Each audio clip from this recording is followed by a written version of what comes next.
Hey guys, hey Facebook fam, hey LinkedIn fam. If it is Wednesday, it's Wine Lovers Wednesday, and I am Leslie, and I'm here with Eva. Say hello. Hi everyone, how is it going? So, Eva is this extraordinary winemaker, and don't take my word for it. After this live, you will have an appreciation for her.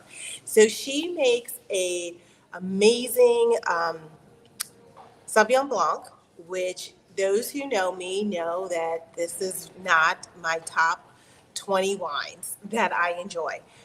And and often my friends make fun of me. And when I had her Sauvignon Blanc, I was like, I would like more of that. So it is amazing. And if I'm saying it's amazing, I mean, I'm not like the authority on Sauvignon Blanc, but I think you can take my word on it. So Eva, please tell everybody about yourself and what you do.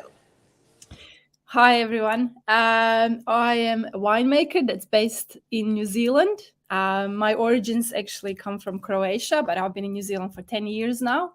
I'm also founder of my little wine company called Ava Pemper Wines, which the label that I started end of 2019 here in Marlborough, which is on the South Island of New Zealand. My mom and dad used to make wine in Croatia, so I've got all the all the history and legacy in the winemaking. But unfortunately, yeah, when I was in Croatia, there was I just couldn't continue my family's wine label, and just a few sad things once I finished my degree. So I ended up in New Zealand. I wanted to travel, and I wanted to come and do vintage in Southern Hemisphere. So that's how I ended up here in 2012, and I worked in a few wineries in New Zealand. And yes, then had an opportunity to partner up with the vineyard owner and get some grapes and start my own first wine, which I released in end of 2019, and that was my first single vineyard Sauvignon Blanc. So 2019 was your first single Yeah, vineyard. 2019 was my first wine, and in that year I only had Sauvignon Blanc. And then the year after, I've managed to introduce Chardonnay and Rosé in the Mm-hmm. portfolio as well, because my business partner had a little Chardonnay vineyard in lease, so I managed to get a little bit of fruit to make some Chardonnay. Also, just was a really tiny batch. And then basically had a little bit of Pinot Gris and a little bit of Pinot Noir, and made a tiny bit of Rosé as well. So that was very exciting to introduce two more varietals in the brand. Okay, so that was a lot. That was we need to unpack that. Okay, one of my dream trips, a girlfriend and I have been talking about doing a trip called Off the Beaten Path Wine Area in Croatia is like number one on the list. So, and people don't, people in in America don't always think about Croatian wines, but I enjoy it. So please tell people what it is like in Croatia and growing wine there. So yeah, Croatia. Basically, you can. There's so many different wines. It's like honestly, and it's been made there for centuries. So Mm-hmm. basically, it depends on which region you go as well. So you've got an inland area, which is, I don't know with geography, but you probably know and you've heard of Dalmatia and the islands. That's like Yeah. the most popular and most famous part of Croatia, down on the Adriatic coast with Mediterranean climate. And you've got some really amazing wines, more boutique small wine producers. You can visit cellar doors, or you can taste the wines in local restaurants, wine bars, and that kind of varietal, probably mostly red varieties that Okay. are like warm weather Mediterranean climate. You've got a lot of like Zinfandel, basically is something that you could be familiar with, that comes Mm-hmm. from Croatia. Actually, it's an indigenous variety, and you've got a lot of little indigenous varieties on different islands as well. But you can find also like Cabernet Sauvignon and Merlot and those type of wines down there. And then you've got Istria, which is more like northern Adriatic. You've got some white varietals there. You can find some beautiful Pinot Gris.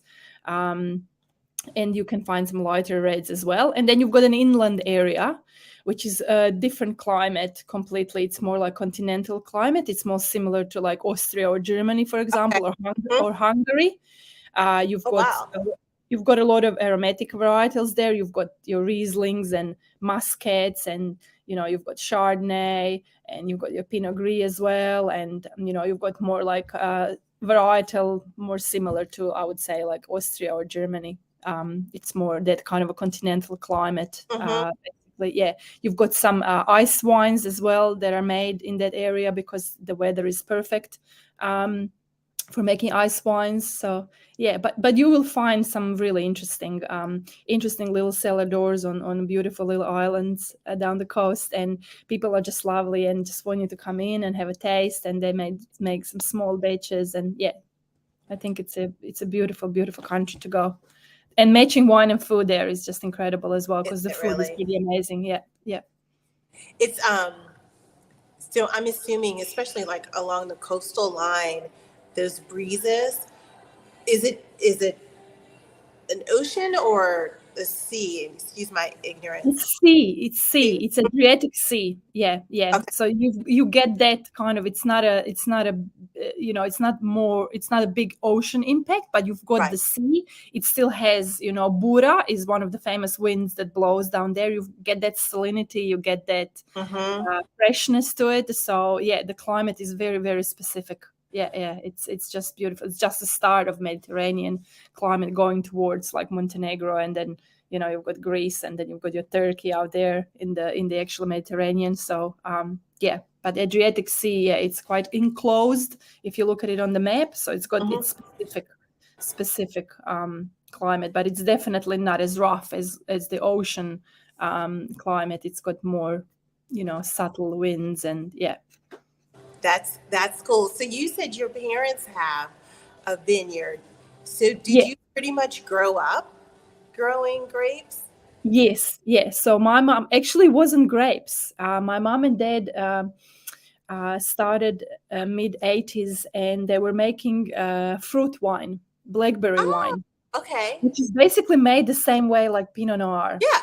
So they had a little bit of land in the back of the house, and my dad was a journalist, and mom worked for the council, and they planted some blackberries and started making blackberry fruit wine. And basically the winery and the setup in the winery is like for the red, any red varietal, Mm-hmm. that had the basket press, and he was doing the cold soak and Wow. pressing and everything. It just wasn't grapes. We had a little plantation of blackberries, and it was the ones that don't have thorns, Mm-hmm. and they were picked every 5-6 days, and then you would make one batch that would Okay. at the end go together. So, and also he was aging it in barrels and stainless steel.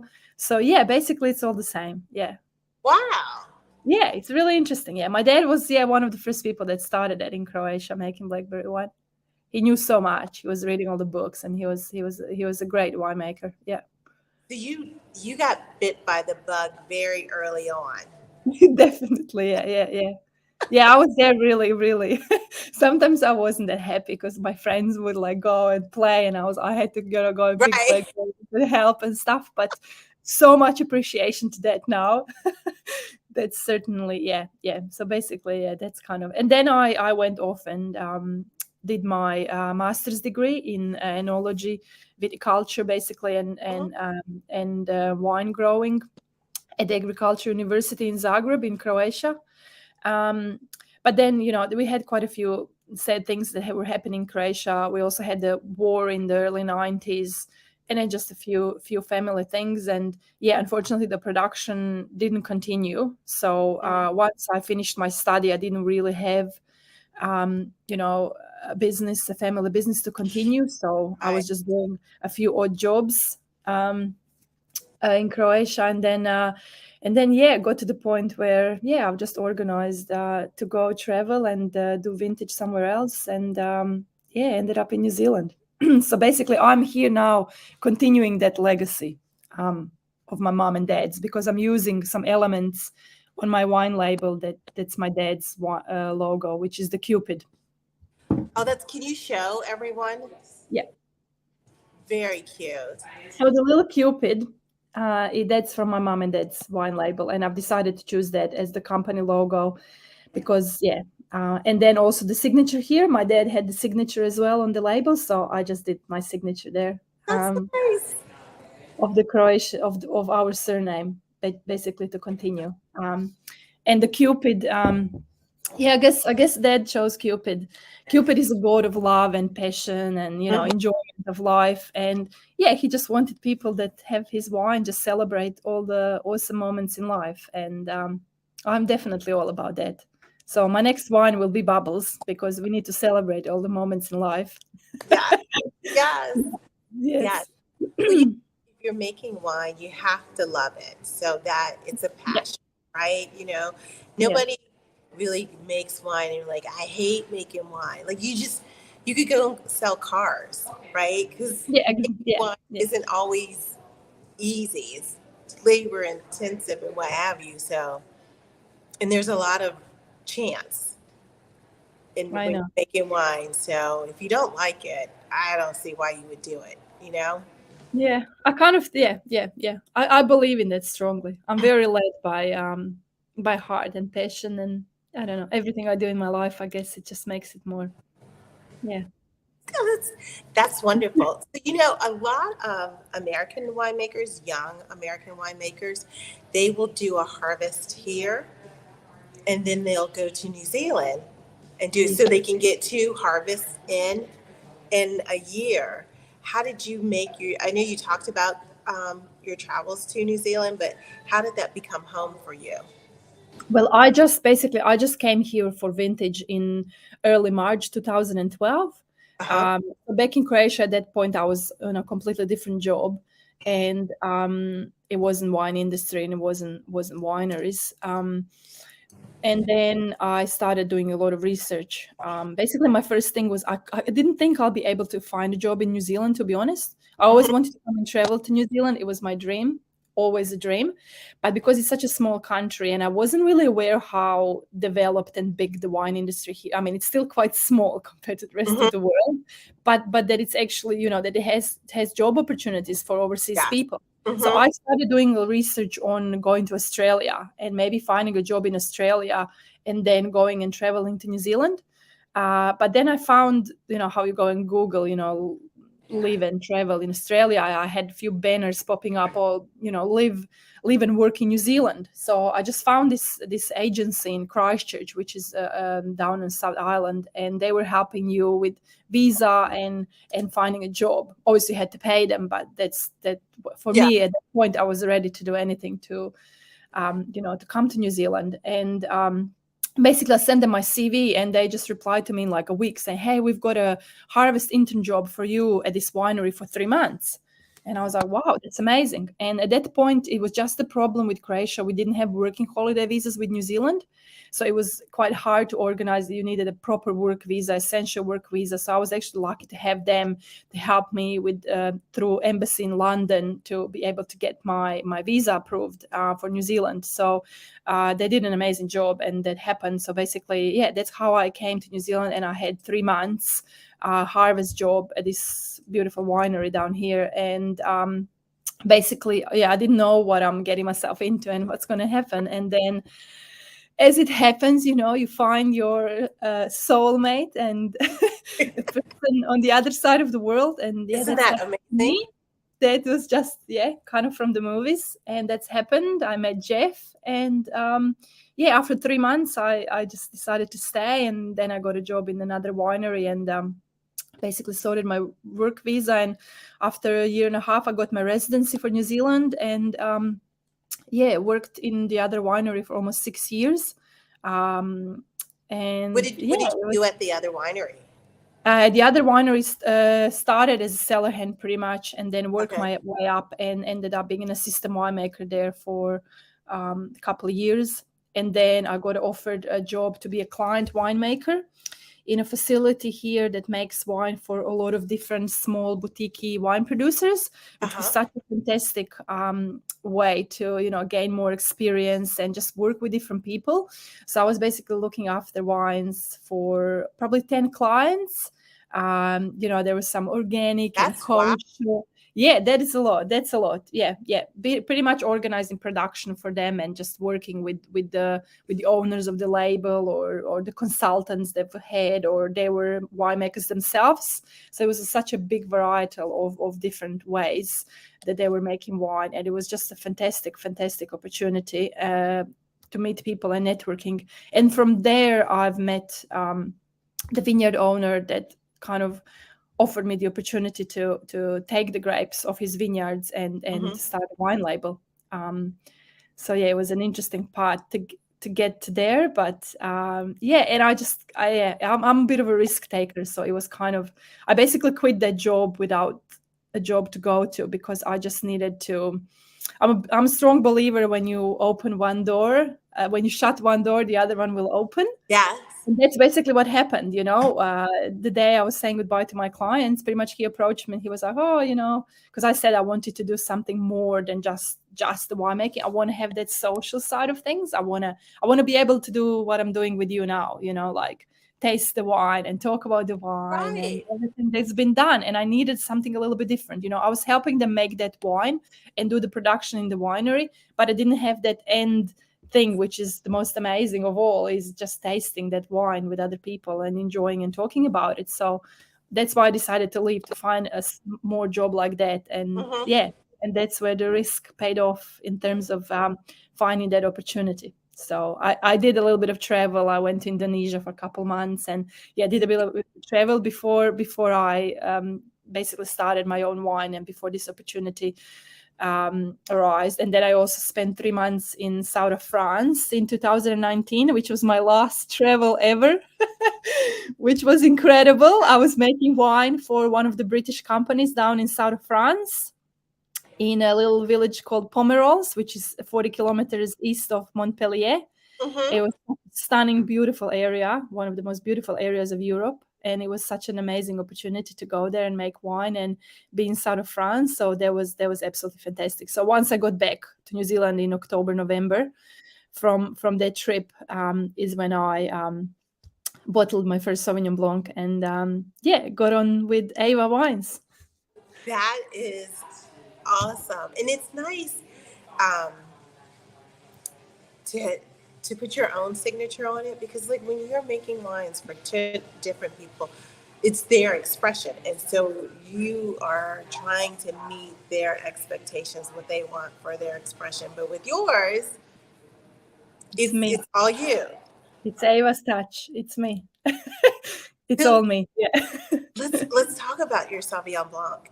I know it's if people who are watching, if you see the clock over Ava's shoulder, yes, it's 9:20 there a.m. on Thursday. Yes. And hey, but I still have wine in my glass. Okay, right. I'm trying to preface it like, and it's in Ava glass. It's a nice glass. It's a very nice glass. So I have a Sauvignon Blanc, and okay, so we had this brief conversation, and see mine, and hold up yours again. You see how clean and crisp hers is, lighter in color. Mine is a little darker in color, so mine might be the light as well. Yep. No, that's it. It's the Sauvignon Blanc. That's it. It will remain nameless. Okay, but you can tell mine spent a little time in barrel.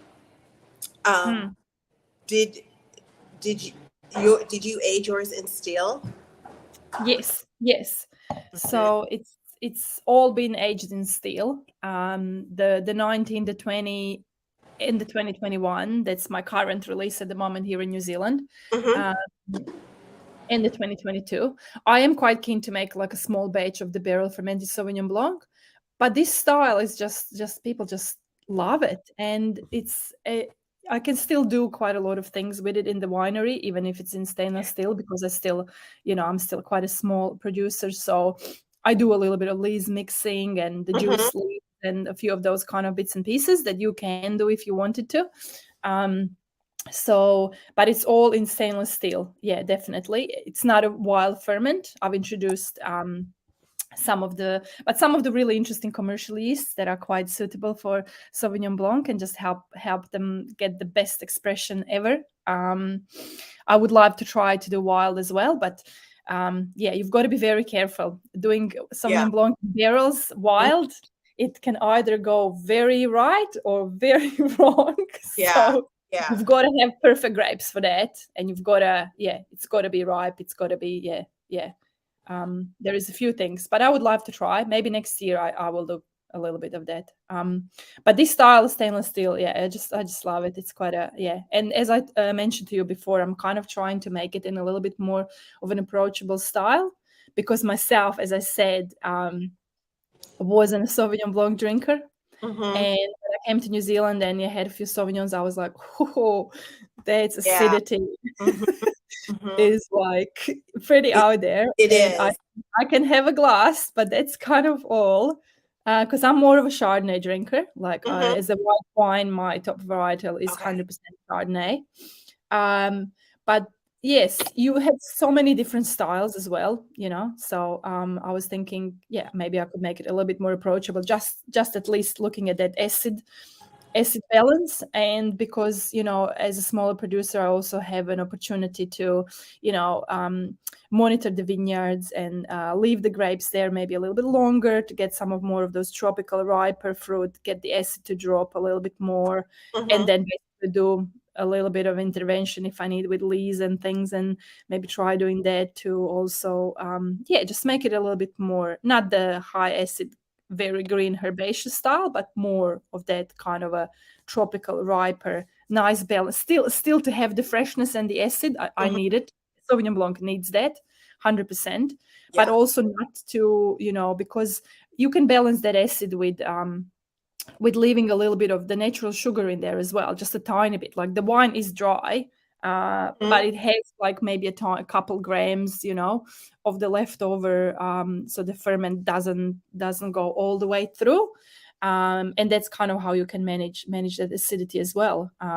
And the wine is dry, but it still has that balance. So just trying a few things to make it more approachable. You definitely can tell, because there's this natural freshness that you experience when you drink it. And I'm not saying that, I don't know, I don't think this is the best way to put it, but there's a freshness. There is the natural sugar from the grape that's not artificially infused in there. And with Sauvignon Blanc, you do, and you anticipate, when you say Sauvignon Blanc, you anticipate that green pepper, that herbaceousness, that, in my personal opinion, and this is only the views of Leslie Freelo, is sometimes off-putting. And you have that on yours, but it's not overwhelming. It doesn't exactly. And that's the thing. Like, you can't get away from you know, having that in Marlborough Sauvignon Blanc. It's just what Marlborough Sauvignon Blanc is. Right. And it's got to have that, like, but that brings to that complexity together with all the other flavors that you've got. And basically you want some more maybe out of that wine, if it can give you. And then if you have those flavors, and probably aging Sauvignon Blanc, they might even enhance a little bit, you know, as you start losing a little bit of acid, maybe the freshness and things, but then they become, you know, a little bit different. But in the wine, you want to have them, and you're always going to have them in Marlborough Sauvignon Blanc, because they're just what it is. But you can definitely get so much more, you know, out of it. And every year is so different as well. Exactly. It's multi. You know what it is? It's multi-dimensional, and often 100%. Often you have Sauvignon Blancs that are just one note, and you're just getting that. You're just getting that acid, and you're like, oh, like if I had to do a blind taste, I'd pick that one. I'd be like, oh, because I know that's Sauvignon Blanc. Like, there's not a whole lot of thought that goes into exactly identifying that. But like, if I was to try your wine, I would have to go, like, let me try to figure out where this is coming from. So yeah. So I really enjoy it. Those who are watching along, if you have any questions for Ava, please put them in the comments, and we can talk about them. So you started off with the Sauvignon Blanc, and now you Yes. have a rosé, and you And have. Chardonnay. So Mhm. then I had a rosé and a Chardonnay as an addition to Sauvignon Blanc in 2020 and 2021. And now I am about to release my first Pinot Noir, which I'm so excited about. That's such, Wow.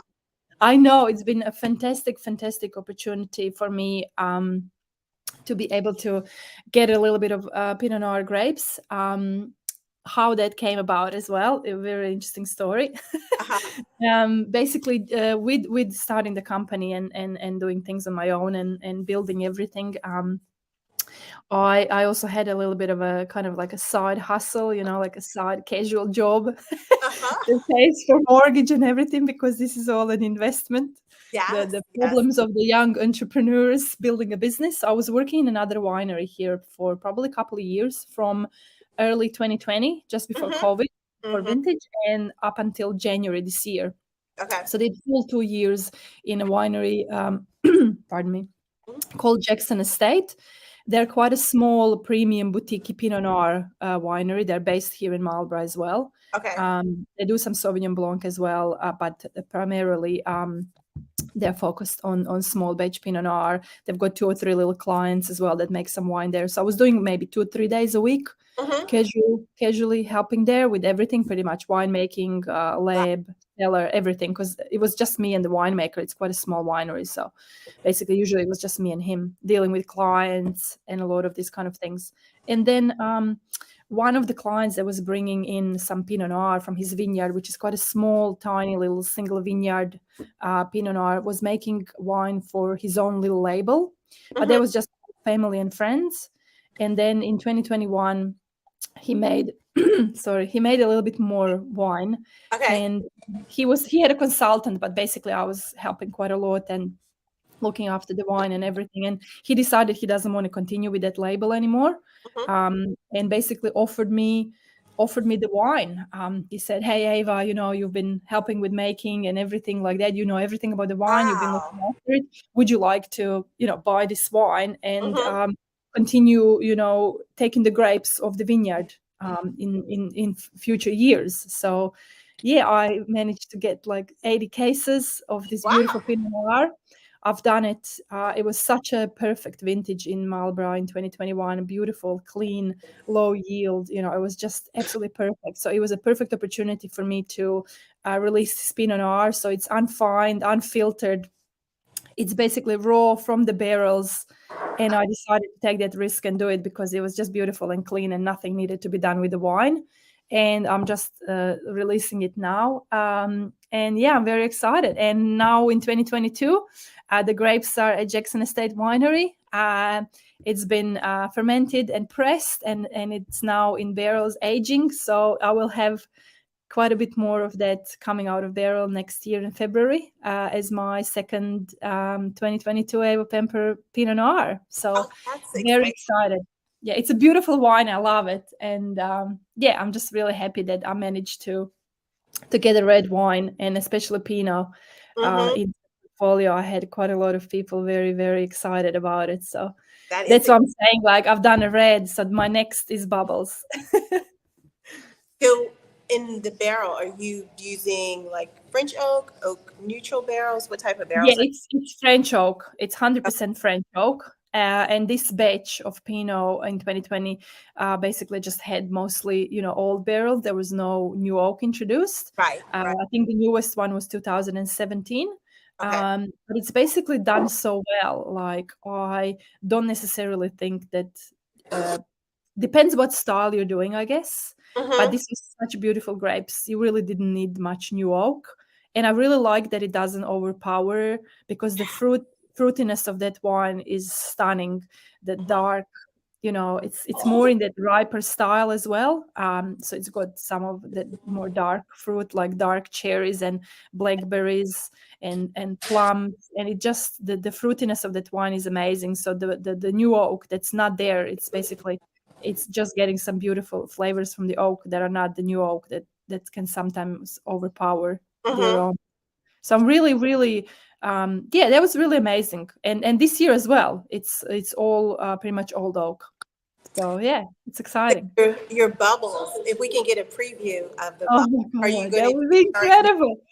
Are I you? will try to organize something, yes, for next year. I don't know what I'm going to do and how, and I need to get some more grapes, and maybe I do Blanc de Blanc. I just don't know. I'll see how I go, but I'll try to.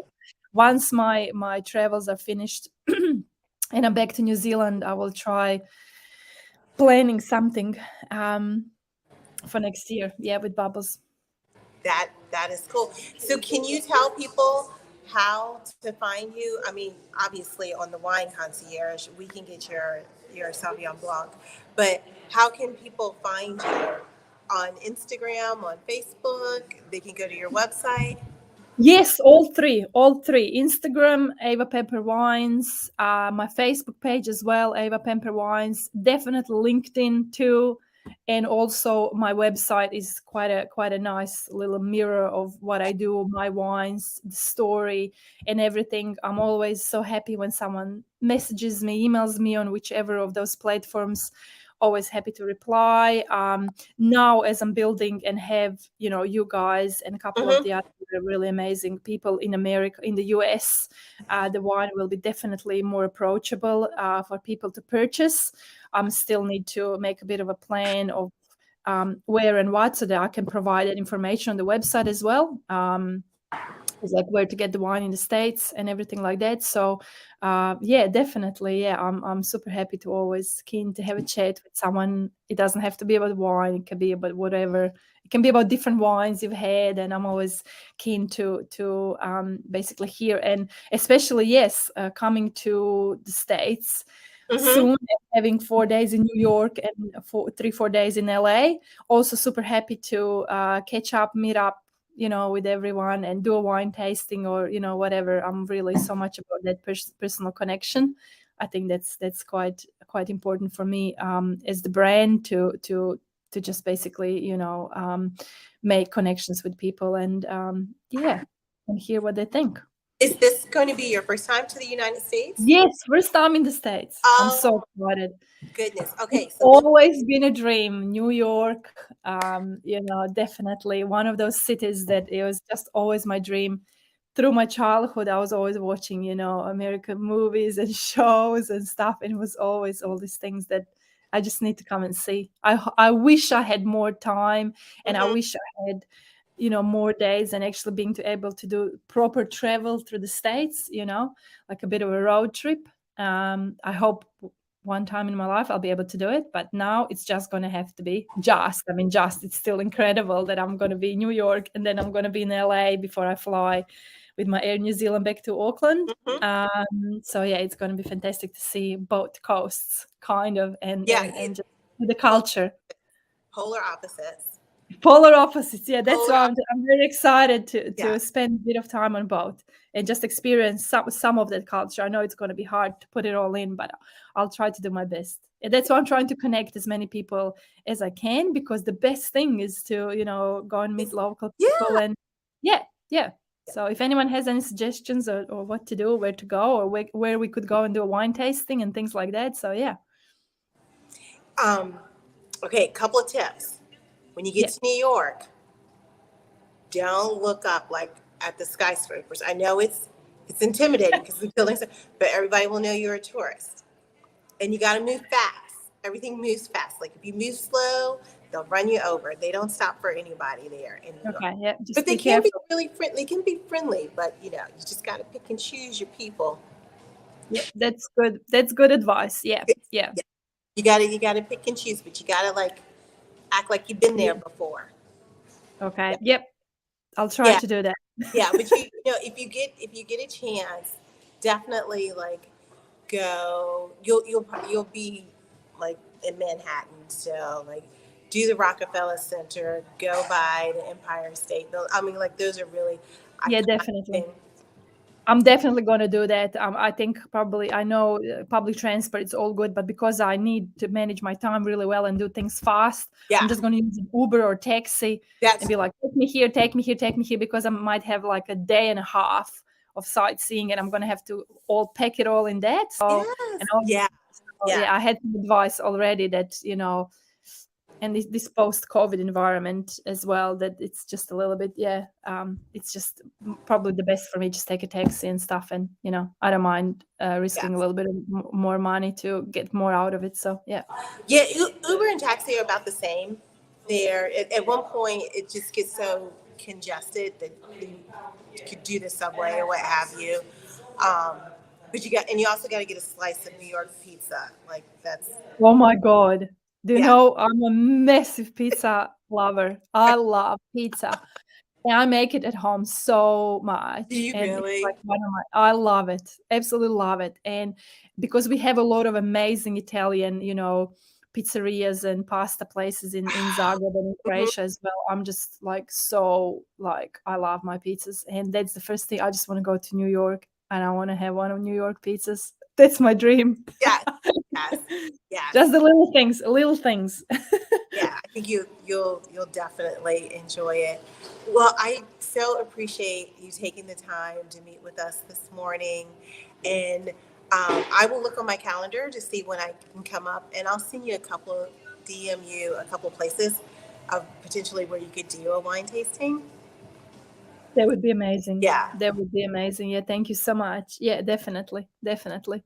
And well, I just forgot to mention basically the opportunity with America came with the US came about with my current distributor who's based in Virginia, Salvetto. They've been so fantastic they with are. That, they are amazing. They've done such an amazing job, honestly, with everything, and I'm so happy to have them. So, one of the reasons why I'm coming to New York is to basically maybe find an opportunity to go and visit them, or for them to be able to come and meet me, or something.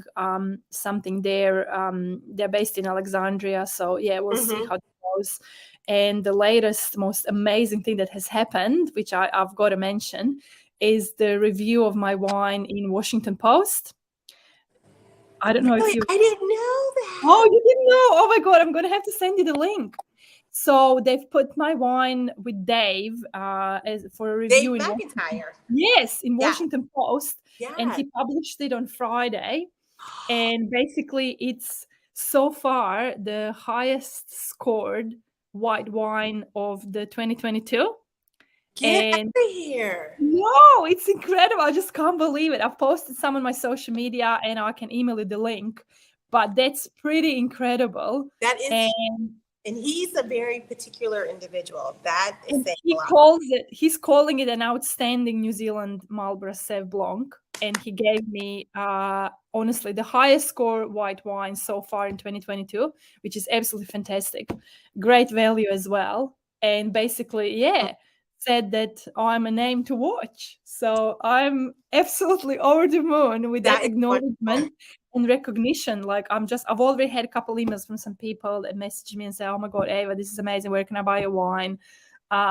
So I'm so stoked that has just happened just prior to my trip to the States as well, which is fantastic. So I will send you the link, and I Yeah, think I want to. I'll look it up. But that's a huge accolade. Congratulations on that. thank you so much. Yeah, I just wanted to kind of want to know, what Thank you. does I'm it going to mean? definitely share it with Yeah. our followers and definitely with our wine club because your Sauvignon Blanc is in our wine club and we have been selling through it. So we will make other wine clubs very envious of it. That is so amazing. Honestly, that's so amazing. Basically, yeah, and yeah, let me know. We could Oh, organize a little wine tasting with your wine club or something. And especially if I can get to Virginia at some point in those 4 days, or get something organized, or I don't know. because it's just a train ride. It's like a Yeah, 3 is it hour. like 3 hours? Yeah, 3 hours? yeah. It's a train ride. Um, That's what I'm thinking. Maybe I just do that. I'll talk Yeah. to my rep at Salvetto, because that's how I found your wines, and see what he has to say. Yeah, definitely. Yeah, I'm super keen to organize Okay. something and come and yeah, definitely. Yes, and we'll show you around the nation's capital. Yes. Better than New York. I've honestly seen some photos and things, and it looks amazing. And there's Yeah. some cool wine bars and restaurants as well. And Yeah. I would be so excited to manage to get there as well if I can, at least for a day. You know, take the train in the morning, and have a day there, and maybe or even stay the night and come back the next day, or just come back in the evening. Depends on stuff. So yeah, I would love to be able to do that. Okay. I'll talk to my rep and we'll put something together. But I'm so thankful and congratulations. That is a big accomplishment. And please make sure you check out Ava's Wines. Thank you so much, everyone, Thank for you. listening. Perfect. Bye, everyone.